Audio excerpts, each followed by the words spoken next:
This is Tommy Waller. I am very thankful to be on the show and excited to be on the show today. I am a Christian Zionist.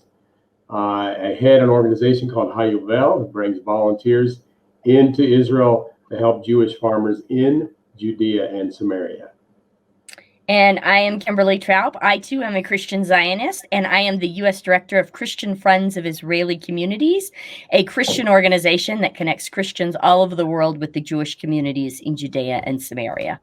And I'm Sandra Osterbaris, and I am an Orthodox Jew, the Director of the Israel Office of Christian Friends of Israeli Communities. You might say that I'm the Israel Communities end of that equation in partnership with our Christian friends. Anyway, welcome back to all of you. And we have a really great program today. Our topic of conversation is going to be Christmas and New Year's. And we're going to be talking about various approaches to Christmas on behalf of both different approaches within Christianity and a Jewish view of Christmas. And we'll also be moving on to how we each view New Year's. So I'd like to just open with some comments of growing up in the United States, coming from an Ashkenazi Jewish family, which means my entire family originated in Europe, Eastern Europe, Central Europe, and Eastern Europe and Russia. And how we looked at Christmas. So first of all, Christmas, and this is, for me, growing up in the United States, I didn't have any negative experiences about Christmas. Quite the contrary. You know, it seemed like a neat thing.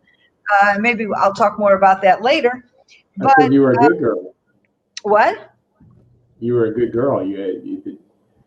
But yeah, with Kim and I, you know, we understand that you have to be, if you're bad or good, Christmas is right. I couldn't help throwing that in there. I'm just sorry. It comes out sometimes. Yeah.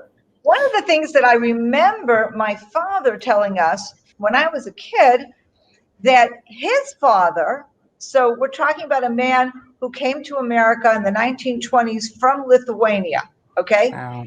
And so he was born, he was already an adult when he came to the States. So he was born at the end of the 19th century. And he used to tell my father, they used to call Christmas Eve Nittel, okay? Had this Yiddish name Nittel. And they used to play checkers on Nittel. Okay? Now, I stored that away. I remember asking my father, what is this? He had no idea. It was for him just this anecdote, okay? Well, I checked into this. And I discovered, first of all, nittel, the Yiddish word, it's not really a word. It doesn't mean anything in Yiddish. It seems is a derivative of or a shortened version of what was once a medieval Latin name for Christmas, Natali Domini, the birth of the Lord, okay? So it seems that this Natali or Nittala or whatever became Nittel, you know, going back to medieval times in the Ashkenazi Jewish communities of Europe. And there was a custom that some people observe even to this day, although I don't think very widespread, but it does still exist. But there was a widespread custom. The Jews did not study Torah. They did not study the Bible on Christmas Eve. Weird. And okay. Now it sounds strange. And there's a number of different understandings of where this is coming from. One of them is that it was a night where Jews decided to stay indoors behind locked doors, okay, or be very vigilant because, like so many of, well, Easter and Christmas both, Easter in a different way, these very intensely Christian holidays would very often become a fuse for anti-Semitism.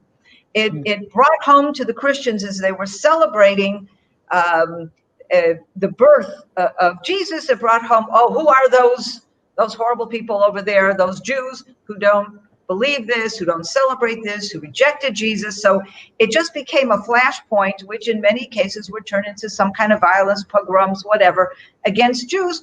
So one of the explanations is that this was, they didn't want people going out to the study hall but stay home and don't get involved in studying, because then you may not be aware of what's going around you. You need to remain vigilant. There are other people, though, that see that in a different way, as a way of marking this day as a day we don't want to have anything to do with. So in other words, for a Jew, a very highly spiritual celebratory activity would be studying Torah. So it would be like, we are not going to have anything to do with anything that is even remotely spiritually heightening or celebratory on this night. We're going to make it as ordinary a night as possible. Play checkers or, whatever. We're just going to, it's like a non-marking of this day in a way, which I find very, very interesting. And there's no question that this came from tremendous distance, animosity, suspicion, but also theological conflict. Okay, and we're talking about a time when tolerance and respect for one another's faith was not really unheard of. Not what people did in those days. So there are vestiges of that continue to this day. But I can see, though, growing up as a child in the United States, and again, I haven't been in the United States for Christmas in decades. Okay, so I don't know how it is today, but when I was growing up, Christmas was everywhere. It began with the shops and the decorations of shops and the scenery, and some of them were actually just ordinary snow kind of scenes, but there was the reindeer and the Santa Claus and the Christmas tree. In Cleveland, there was one department store, which, by the way, was owned by Jews, but it was a business like anywhere else. And instead of sitting on Santa's knee, they had this other fellow who was called Mr. Jingling. It's like really, maybe because but you went and you sat on Mr. Jingling's lap, and he had a Christmas tree there, and he gave you a present. Now maybe it's because the owners were Jewish, so they didn't have Santa Claus. I don't know. But there was all this stuff, and there were all the Christmas specials on TV. And, we watched the Christmas specials. And for us, it was like, isn't that nice? We have our family holidays and they have their family holidays. And it was very easy to relate to them on that level. But on the other hand, there was always a feeling of, this is a holiday that we withdraw, not because we're afraid. I grew up in a wonderfully tolerant, place and people of different faiths. And there was never any animosity or anti-Semitism or anything like that. But on the other hand, there was the sense that the overwhelming culture is not ours. And so we kind of withdrew from that. And I think that was fine. I think, it reminded us that as American as we weren't as American as apple pie. There was something about the general culture in America that wasn't ours. And maybe, even though I grew up in a wonderful place, maybe this was something that also helped fuel my Zionism, because it helped me understand that this kind of a place will never be home in the same way that Israel is, where the whole culture, I am the majority culture in Israel, whereas in the United States, I would always be a minority. So, I think that kind of runs the span of what I know about my own attitudes and growing up and the more traditional attitudes towards Christmas in the Jewish community. But I know that both of you, Tommy and Kim, of course, have had all different kinds of experiences with Christmas as Christians. And Tommy, I know you've gone through a very interesting journey there. So why don't you tell us more about how you do or don't do Christmas? Yeah. Well, I have a question for you first. Is there been an influence of Christmas brought into Hanukkah? I mean, is there some things? There was. I'll tell you what's the influence, and that's the presence. Hanukkah was there was a Jewish custom that had nothing to do with Christmas, that parents would give money to their children, and it was called Hanukkah Geld in Yiddish, Hanukkah money. And it also had to do with playing a dreidel, which is like a little top, sivivon or a dreidel, And that's a little top that goes back, I don't know, many, many centuries, where the top has 4 sides, and each side has a letter engraved on the top, and it's a abbreviation for a great miracle happened there. When you play the game outside of Israel, you say great miracle happened there. When you play the game in Israel, you say a great miracle happened here. There's 2 letters that change. Doesn't matter. Anyway, and that was also a game that traditionally was like the closest to gambling you would ever get. You know, you spin the thing, and you either get 2 pennies or you get 2 pennies, and you know, something like that. So there was that tradition of giving money, and had nothing to do with presents, had nothing to do with Christmas. Something about the commercialization of Christmas in America brought Hanukkah presents. In other words, instead of giving money, we were getting Hanukkah presents. So, and I think this was probably also very commercially, the greeting card business, the gift business is, you know, promoting, you're going to buy your Christmas presents, you're going to buy your Hanukkah presents. Everybody come to my store and just shop away.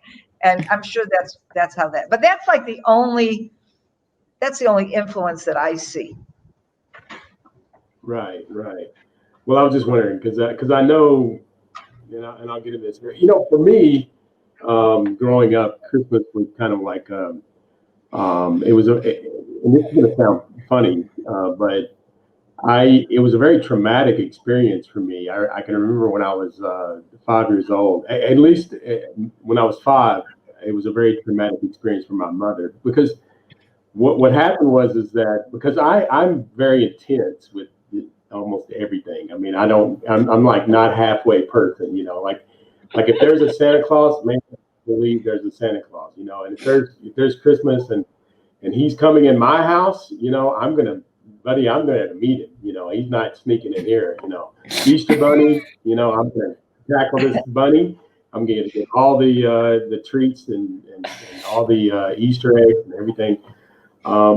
So don't, you know, the thing is you tell a child something and he honestly, you know, really begins to believe it. Well, when I got to, I remember, I kind of sort of, as my mom reminds me of this all the time, but or even today, you know, every year around Christmas, she reminds me of me coming into the living room. You know, Santa Claus is already eating this piece of pie, you know, that we left out for him. And we had this Christmas tree, and I'm sitting there, and I looked at my mom, and I'm going, "Is this all I got?" And she's like, she's a new mom. I'm 5 years old. I mean, I'm like 19 when I was born. She's like literally in tears, you know, like, you know, I've done all I can and here I'm 5 years old. Is this all I got? So Christmas was really just kind of like, you know, it's all about me. You know, I'm going to get some presents, and I don't really care about everybody else. This is not a time to give to other people. This is about what I'm going to get. And later on, if I can tie to Easter, it was because Easter was kind of like the same thing. This you know, very Christian holiday, and we would get goodies. We'd get a basket of chocolate and candy and all kinds of stuff, sometimes gifts and everything. And this year I was 7 years old, and I was determined I was gonna get the Easter bunny. And I ran from one end of the house to the other, and my mom could not set out the Easter basket. It's tradition to put out an Easter basket, kind of like you do, I guess they're Purim, you have this basket or whatever, but it's not you're not like, you know, there's no bunny actually bringing it to the Purim door or whatever. But for me, it was like, there's a bunny out there that's coming up to this house. I live on a farm too, by the way, and I'm looking out springtime. I'm looking out my door out on the porch, and there's the garden, and there's these little flowers, like wildflowers. I swore I saw Easter eggs laying all in the garden out there. Run out there, and I'm trying to, and it's just flowers, you know. So my mom finally grabs me. She says, "Tommy, I really need to tell you something." And she's telling me this. There's really not an Easter bunny. And I'm looking at her like, what? Like, what do you mean? And now you're probably going to tell me there's not a Santa Claus. And so this is a really kind of, we laugh about it today, obviously, but sometimes I think it's for people like me that are really, I guess as a child, when you say things to children, especially kind of mystical, magical things, those things are taken in and are really devastating when you have to find out. Now I guess if I lived in Cleveland, I could probably expect some Jewish child to come and tell me there wasn't a Santa Claus at some time, but I didn't have that. I was I was living on a road called Tater Peeler Road in Lebanon, Tennessee, and which is another story. But this was for me, I guess later on when I found, it became a traditional family event for me, and it was good. Once I got over the wound, the heartache of no Santa Claus and no Easter Bunny,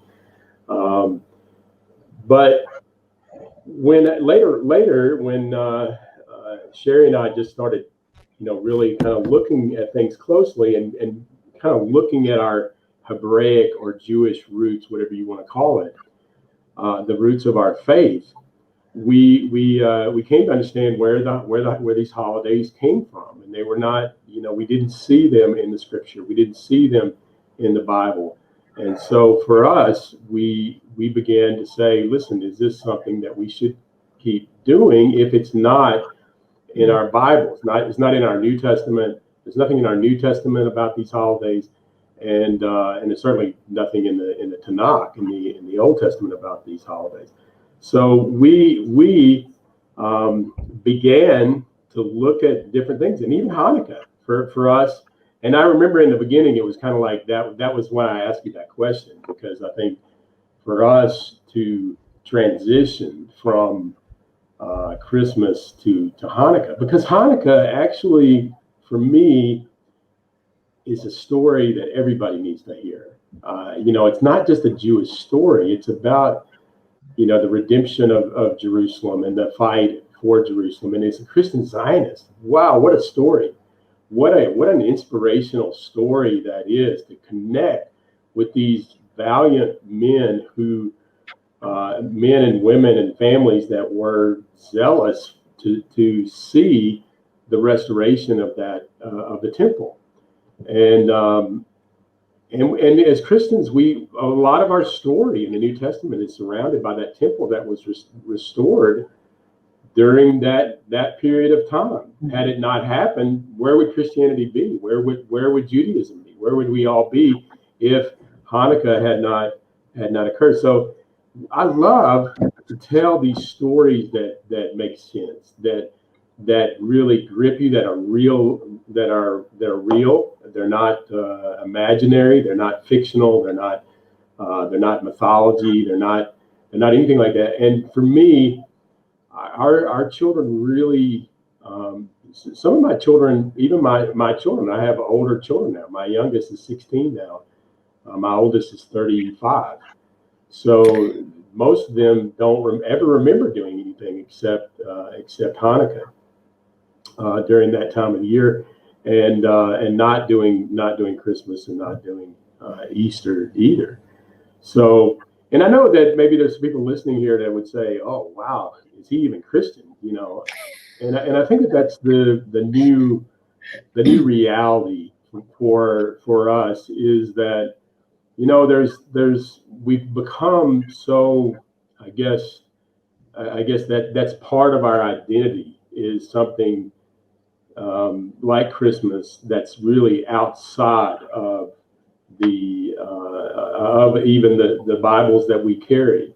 And so I'm not blasting people. I'm not saying that you're not Christian if you do this, or you are Christian if you do this. And I don't want to put labels on people, but this is for us. And I think that there's a lot of people like me who are questioning some things that led us. Why was it in Europe, especially Europe? And I was just reading that in Central and Eastern Europe, especially, that Christmas was a very scary time for Jewish people.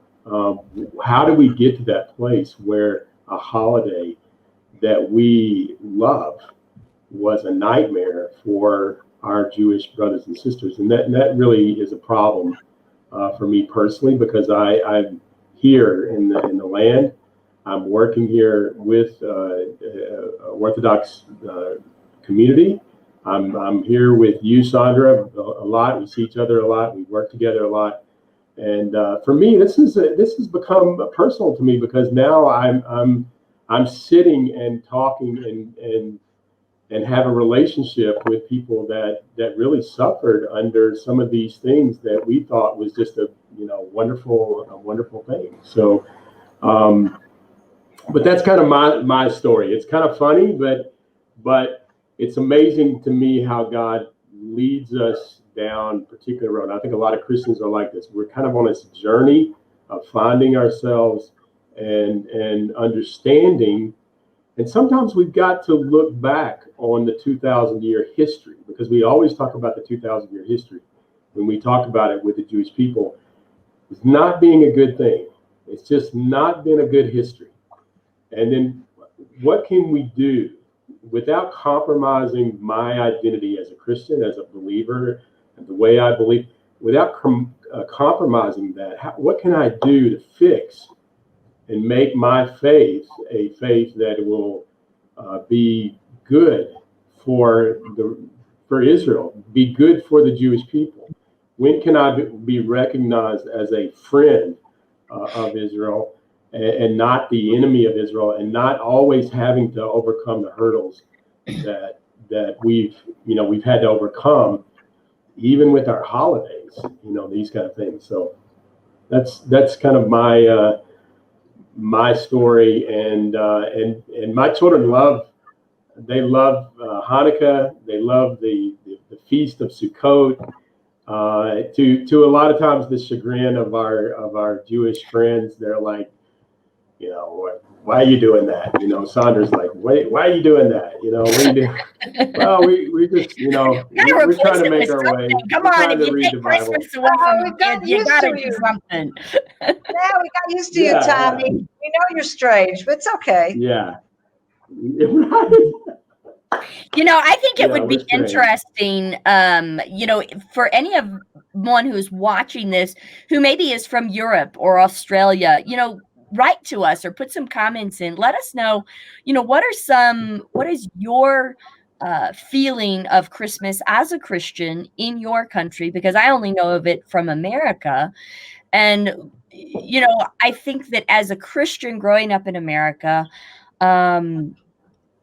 when I first heard this concept or this idea that Christmas was connected to this idea of persecuting Jews, I was horrified. And this is definitely not something that the American Christian Church talks about or acknowledges or understands. So I think I think it happened mostly in Europe, but maybe it happened in America too in the early days. I mean, I think America was more founded on this tolerance or coming for religious freedoms. And so when people of different, religions came to America, they had a little bit more freedom there, and it wasn't so much. Sure. But I'm the opposite of Tommy. I grew up in a family that never celebrated Christmas. When I was really little, we did celebrate Christmas, but probably I was about 10. Yeah, I'm trying to think when we stopped celebrating Christmas. My dad got born again, and when he got born again, he was a lot like Tommy. Tommy and him would love each other. We're still alive. They would just be two peas in a pod. But he was very hardcore, and he was very all the way. all the way.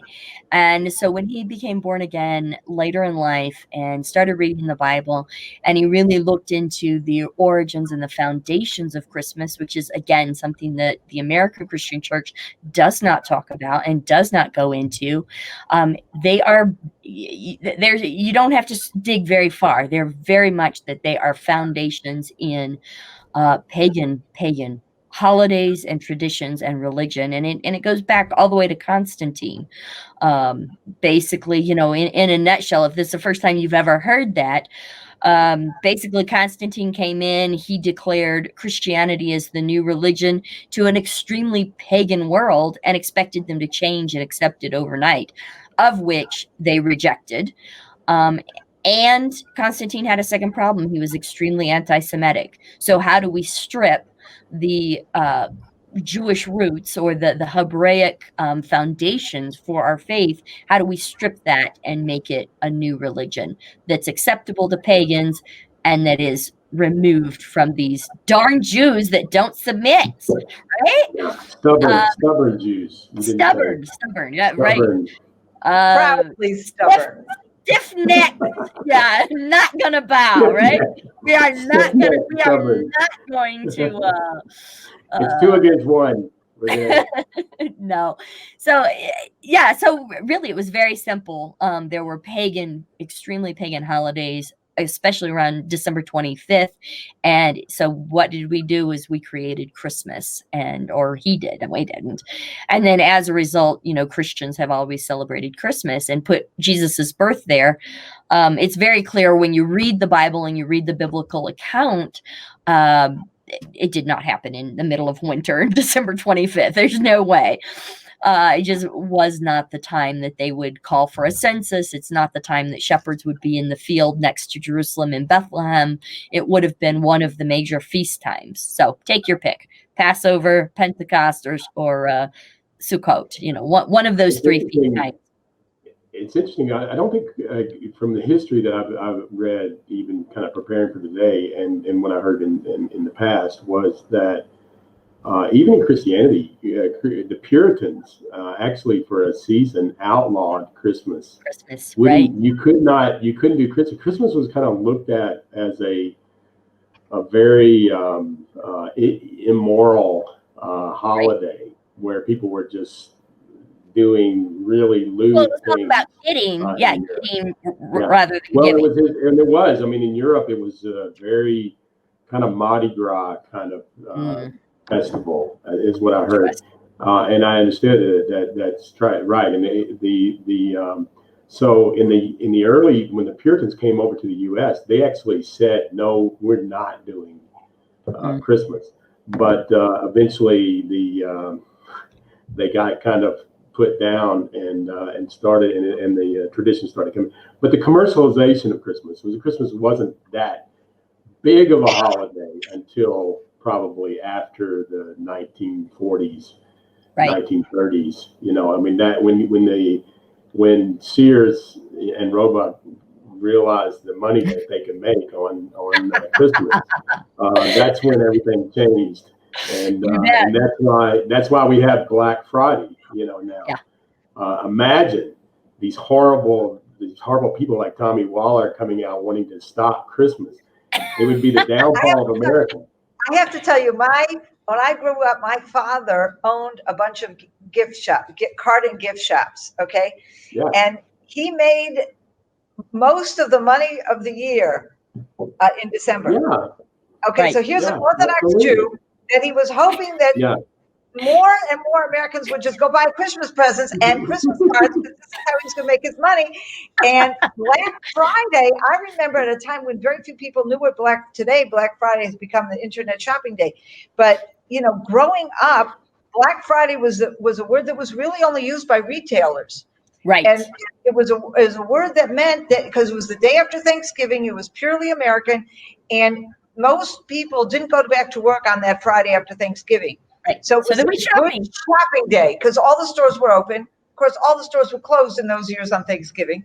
All the stores were open on Friday. And so it was the day that marked the opening of the Christmas shopping season. And my father on Sunday or Monday, when he would get, the day Friday would end, my father was home doing Shabbat. You know, he had managers in the stores that were not Jewish, but on Sunday or Monday, when he got the gross intake of Black Friday, that was so significant for him, because it would tell him if this was going to be a good season or not, and would he be able to pay the bills. So, you know, we were in favor of commercialization. Santa Claus out Right. Right. Well, and that's definitely, I think today, Christian, parents, that's like our biggest struggle with Christmas is how do we focus on the reason for the season, and how do we not be commercialized and not be all about giving. I have, Tommy, kind of a similar story to you. So I'm a very big believer in you don't lie to children, because children believe anything. And if I want them to believe about Jesus, and I want them to believe about the Bible, and I want them to believe about God, then how do I tell them about Santa Claus, and how do I tell them about these things that I know are fake, and then lie to them, and then when they're 5, 6 years old go, oh, well, it's not really real, and then they're going, well, is the Bible real? To me, it was just an inner conflict. So my husband and I were very, very, very intentional about Christmas. And I have to say, growing up as an adult, I married a man who absolutely loves Christmas.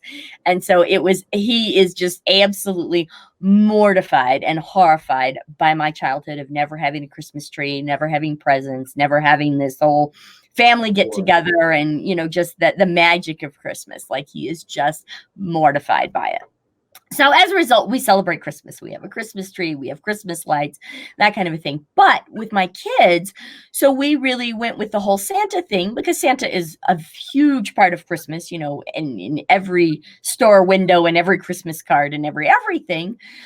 We really just took them back to, what is the legend of Santa Claus, who was Saint Nicholas, and where did this come from, and that kind of a thing. So my children, my oldest was in kindergarten. She was riding the bus. And so we had talked about St. Nicholas, and clearly he was a man that lived hundreds of years ago, a couple centuries ago.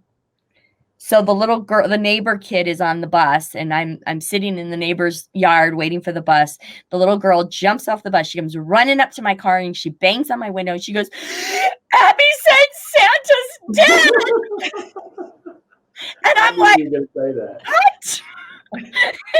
And I'm like, because she still believed in Santa, they hadn't told, and so I had to go and talk to my neighbor and apologize and say, I'm so sorry. Oh my God, yeah, I can't believe that you have this 6-year-old that still thinks Santa's real. But what do I do about this? And it was, thankfully, my neighbor was really great about it. But yeah, so this is, my 6-year-old's on the bus. Oh no, Santa's not real. Santa's very dead. So that's the reason why my mom didn't share that with me until later. So yeah, if she knew, I would have the whole school like in tears. That was my kid. Sure.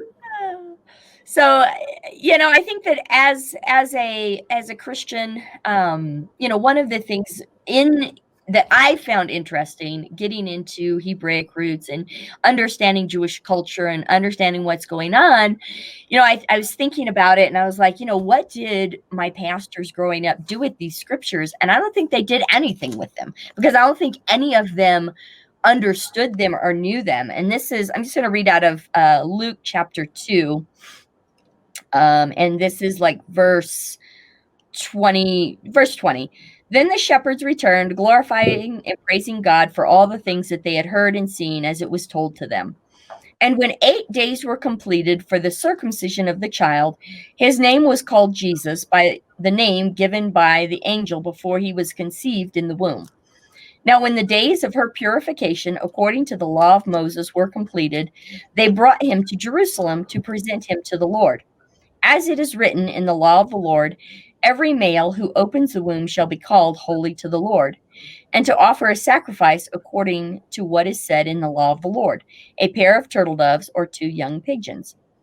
So, you have this whole piece of the nativity story, of the Christmas story, so to speak, that I don't think anybody has ever talked about. Right. So, we have his brit, his circumcision ceremony, and we have his 30-day Because isn't it 30 days, Sandra? Yeah. So 30 days after they're born, the redemption of the firstborn ceremony. The redemption of the firstborn ceremony, clearly spelled out, but that's never talked about and definitely never brought up.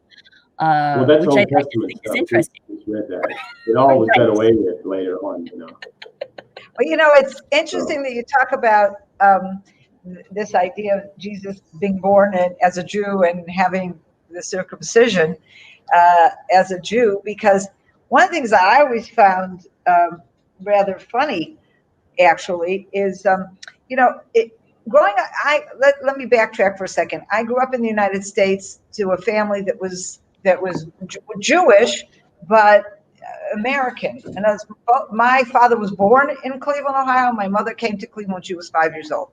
So they were very much, they'd gone to the American public schools. They were very much knew and understood whatever was American culture, while, having their own separate identity as Jews, and particularly Orthodox Jews.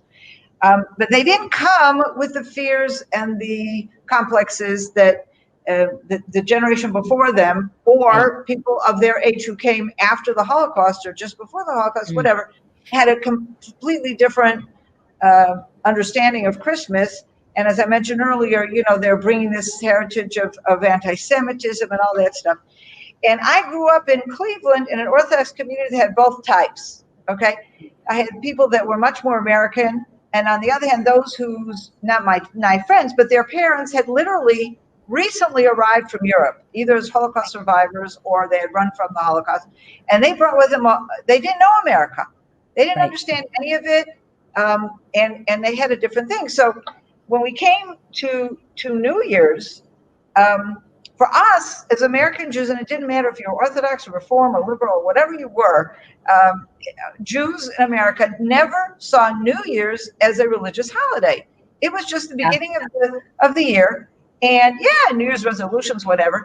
Frankly, it was a night when we got, as teenagers, we all wanted to get babysitting jobs because you made more money when you babysat New Year's Eve. Right. And if you were old enough to stay out late, you were able to stay out really late because people went out and didn't come home till like midnight, right? And so you made a lot of money. 1 o'clock in the morning. People pay more when they're drunk. We were babysitting for Orthodox Jews. Orthodox Jews went to New Year's parties. They went to the movie, whatever. They went out.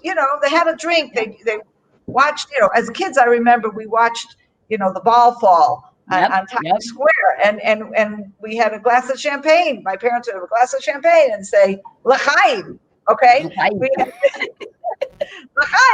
as the ball fell down. So it was extremely secular, American or whatever kind of holiday, and yet those of my teachers and those of my friends whose parents had more recently come from Europe, they said Jews cannot celebrate New Year's. It's a Christian holiday. And we would say, why is this? What are you talking about? And they would say, because it's the day that Jesus had his circumcision. Now, it was ridiculous. I never heard that in my life. This is a typical where you have Jews that are really insulated from the wider Christian culture. And they're using Jewish logic for, so they're saying if Christmas was Jesus's birth, a week later would have been a circumcision. We all know he was a Jew. So that must be what they're celebrating. To explain to these people that Christianity did away with circumcision, the next century after Jesus, I mean, that they didn't know anything about, they didn't understand that. And so it was just, I don't know, I think it's kind of funny. But, what's happened, though, in Israel is some interesting things with Christmas and New Year's. So as a kid growing up in the States, as I said before, we knew there were things we stayed away from. Christmas, we stayed away from, which meant no Christmas tree, okay? No lights. In fact, this is kind of funny. When I first came to Israel, and we went to buy decorations for our sukkah, when we celebrate the Feast of Tabernacles and we have our booth and we hang decorations. We went to buy decorations, which you couldn't buy decorations very much in America. I had a few things, but here it's a whole market. Everybody's going out and buying decorations. And we looked at them, we said, goodness, these are Christmas decorations. Actually, Sandra, I remember. And nobody in Israel knew that. You want that? Israel had absolutely no sense of Christmas. And it took us a while as Americans to, who had come to Israel to say, you know what, they're just pretty things. There's nothing Christmassy about them. There were no crosses or anything like that, or not even 5-pointed stars. They were just the pretty, whatever things that people hang around the tree. And so we just started buying them like everybody else. But that also brings me to something. There was another incident I remember many years ago. I was with my mother. She was visiting here at the time, before they moved here, and she was buying presents in Israel to take back to the grandchildren that were still in the States. And she wanted the store owner, she was buying them here, and she wanted the store to wrap them. So she pulls out this wrapping paper. The wrapping paper had Santa Claus. Okay, it was Santa Claus and the reindeer and snow. Okay. And my mother looked at her and she said, "You have the wrapping paper?" And she looked at it. She says, "Why? What's the problem?" And my mother said, "Because this is a Christmas scene." And she said, "Oh, no, it's not. It's just a winter scene. It's a sleigh and an old man in a white beard in the snow." I mean, there was no awareness of all this stuff. And then the Russians came. Okay. And beginning of the early 90s, the Russians came in great numbers. And it turns out, and some of them were putting up Christmas trees. And when you went to these Russians and you said, "Christmas trees, what are you doing?" They said, "What are you talking about? It's not a Christmas tree. What's Christmas? We don't know what Christmas is." Well, it turns out they're secular. When communists came into Russia, they canceled all religious holidays. But you had this whole population of Christians in Russia who had attachments. It reminds me of what you were saying about Constantine, finding the pagan roots. Here was the opposite. The Russians said, we want to have a secular holiday, but we can't force these people to separate from some of the symbols of their Christmas. So they said, okay, you can keep your Christmas tree. But instead, they had this holiday called Novi God. Novi God is New Year's. And so this became a totally secular Winterfest kind of holiday with a Christmas tree. That is hilarious. When the Jews from Russia, who had come from a completely assimilated background because of forced communism all these years, and they know so little about Judaism or about Christianity or about anything, right? And they come to Israel and they start putting up Christmas trees and they're saying Novi God. They said, "Why not Novi God?" It's kind of like some American Jews in Israel today like to celebrate Thanksgiving because it's a purely secular holiday. At least, it's not affiliated with a particular religion. And it's, reminds you of how you used to do things in the home country, so to speak, in the old country. I thought it was because you sit that's around really food. what's happened. And then after that, you had suddenly you started having these parties, New Year's Eve, they call them Sylvester parties. I'm thinking, what's Sylvester? And it turns out Sylvester is a name used for New Year's Eve, mostly in Central Europe. So this was called Novi God in Russia. It was called Sylvester in Central Europe, but the name Sylvester goes back, much more to ancient times. And so it seems that secular people would even celebrate, not too many, but a few would celebrate Sylvester here in Israel going back to the 30s. But it was not a big deal. It was not, people didn't really know about it. It was not at all, So when you had all these Russians coming that are very secular and they brought this Novi God, it suddenly says, "Oh, Novi God, that's Sylvester." And it suddenly became, and also you have people today, of course, what we didn't have when we were first in Israel, you have cable television. And you can watch all the TVs. So everybody is seeing the ball fall from Times Square, or you're seeing the fireworks in Australia, in Sydney, because they do it first. And you see that whole group of people. So in Israel, suddenly today becoming more open to the way people do things all over the world, New Year's became more of a thing, and you have more and more people celebrating Sylvester. But the problem is, who is Sylvester? Sylvester was a pope who was very anti-Semitic. And just to bring this all full circle, seems from what I read, Sylvester was the Pope who converted Constantine. Yep. So he's the guy that brought in Christmas, so to speak. combining the pagan. And so today, what an irony that you have Jews in Israel bringing in Sylvester because they want to have this celebration of New Year's like everywhere in the world. So what can I tell you? I don't have a problem with New Year's, but I don't celebrate it. It's not a holiday. And I would say that's the case of Jews everywhere here in Israel. Even if they go to Sylvester parties, it's just an opportunity to feel like we're citizens of the world. And we watch the fireworks in Sydney on TV, and we watch the ball fall, in New York. Times Square. And between that is like, midnight, middle of the night in Israel. In between that, we're going to drink champagne and go dancing. That's about all it is. So, Sandra, I do have to ask you, did you guys eat Chinese on Christmas? No, that's only people who weren't kosher. Oh, okay. Oh, okay. really? Yeah. In other words, this is people who didn't keep, even people who did keep somewhat kosher. This is what would happen. See, I was in an Orthodox community, very insular. I went to Jewish schools. My friends, my neighbors, my community, everybody I knew and had anything to do with were Orthodox Jews. So for us, Christmas was an absolutely non-event. Okay. Non-event. We went to school on Christmas. And in fact, what happened was some of our teachers, like our Jewish studies teachers, of course, were all Jewish. Our regular study teachers, general study teachers, were some of them Jewish and some of them not. So they would give the day off to the non-Jewish teachers who wanted to celebrate Christmas. So my mother, who was a teacher in the school, would take over the classes of some of the non-Jewish teachers. So we had a full day of school on Christmas. So we were totally different. Okay. But Jews who were more secular, who went to public schools, they were surrounded by this. It was a day off in the celebration. They weren't going to do Christmas trees. They weren't going to go to midnight mass. They weren't going to do any of that kind of stuff. But for some reason, they said, oh, well, we'll just order in Chinese.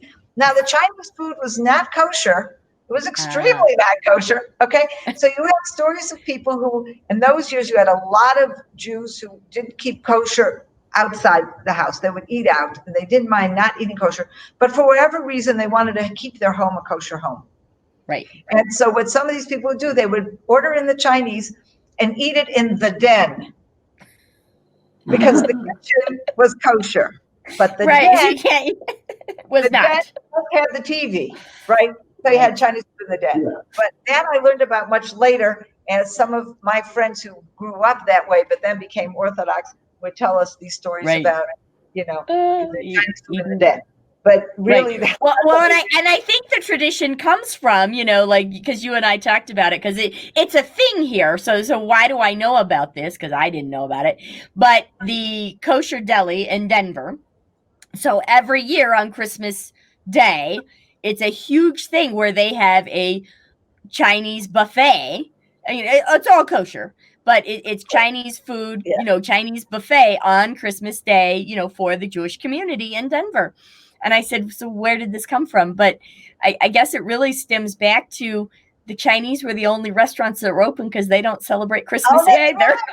That's right. That's right. Absolutely. Absolutely. Because all the restaurants would be closed. So anyway. Well, does New Year's have any meaning to you other than, sure, let's drink and, and say Happy New Year and kiss under the whatever and, Well, I think it definitely does not carry the import of like Rosh Hashanah, the Jewish New Year. I think the Jewish New Year is very much about introspection. It's very much about, making amends for anything that you've done wrong the past year, anybody you've offended. It's really about seeking forgiveness. And it's really about starting off on the right foot. I think the only traditions that we have are, the infamous New Year's resolutions that are broken by February 1st, if we're lucky. Right. And I think there is some sense of it being, a new beginning, I sitting here in 2020, looking towards 2021, last New Year's, we were all pumped, 2020 is going to be this amazing year and it's going to be so much fun. And, Ed decided he's canceling 2020. Yes. You know, My it's, husband, he decided, that's it, we're canceling it. It just didn't happen. It didn't happen. Didn't happen. Yeah, well, we Didn't need a happen. reset. This one had a virus. That's right. Although I have to say that we've seen a lot of miracles. I know for us, you know, Amen. it's just a lot of miracles have happened, and sometimes I think we have to go through really hard situations to see God. And and for me, I think the New Year always, you know, God, obviously not a biblical holiday, but anytime that we can, you know, see, look back on where we were and where we're going, I think it can be a good thing. I know a lot of churches, congregations get together and pray, and you know there are churches that do not as a serious holiday, but just as a day of a time of going into say 2021. And I guarantee you, There's this going to New be lots Year of is going to be a fasting and very prayer. spiritual. It's going to be a very spiritual time. There're going to be a lot of churches gathering on the night before 2021 with a lot of people face down, you know, on the ground praying. God help us, you know. Please let us get out of this terrible situation that we're in. And you know what? I don't. You know, for me, let's do that tomorrow. You know, we don't have to Amen. wait for a particular day in the Bible to tell us when to cry out to God. But so I think that it can be a good day, but it's not a day that traditionally is, at least for us. I don't know about the Catholic Church, but at least in Protestantism, normally we would have like a worship night or something like that. Yeah. People just looking for a place to gather without going to the bars or without going to, you know, different unholy environments. There was an alternative place to go to. So that's pretty much it for as far as what I experienced. But I think it's always been kind of a place to look back and say, okay, what this year. A lot of times, what we doing now, even while we're here during Rosh Hashanah, to look back and see, and then to go forward into the new year, and to kind of say, all right, am I on track? You know, it's kind of a day. Am I making some new goals?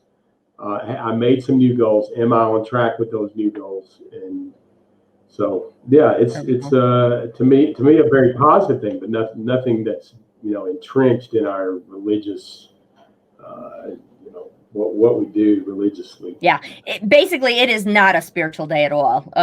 It's definitely a secular holiday. I mean, football, when you Macy's Day Parade, every game on every right, the Rose Bowl parade, all that kind of stuff. You know, actually, when you mentioned to me. When you said to me, Sandra, about it being, you know, the circumcision for Jesus, I was like stunned because I never, ever, ever crossed my mind, and never have I heard that. And it made sense, you know, like you said, it was definitely like a Jewish thought process of clearly this would happen. But you're right, circumcision is so far removed from Christian thought and so far removed from Christian religion that it has, even though it's right here in Scripture, never ever was it ever a part of New Year's. No. Well, because Jesus wasn't born on December 25th. Well, there is that too. The argument is he didn't keep Torah either. So I mean, he wasn't, you know, that wasn't. So why would we talk about, you know, him being circumcised? Because he did away with Torah. Right. Sadly, that's the narrative, you know. Yeah. Well, you know what? This has been a great discussion, and you know, I just want to reach out to all of you out there that are watching this now. First of all, I hope you enjoyed Christmas. I hope it was a good one. Yes. And I think we could all join together, Christian and Jew, in wishing all of you a very good New Year. A whole different year. Yeah. Happy Hanukkah. I think we could all raise a glass, whether it's champagne, Coca-Cola, or water, you know, raise a glass. Samaria. Coming year, that may God grant all of us health, happiness, prosperity, spiritual peace. I think it's Enlightenment. something Yes. we all need. Amen. Here's to better days ahead. Happy New Year. Yeah, Happy New Year. that's it.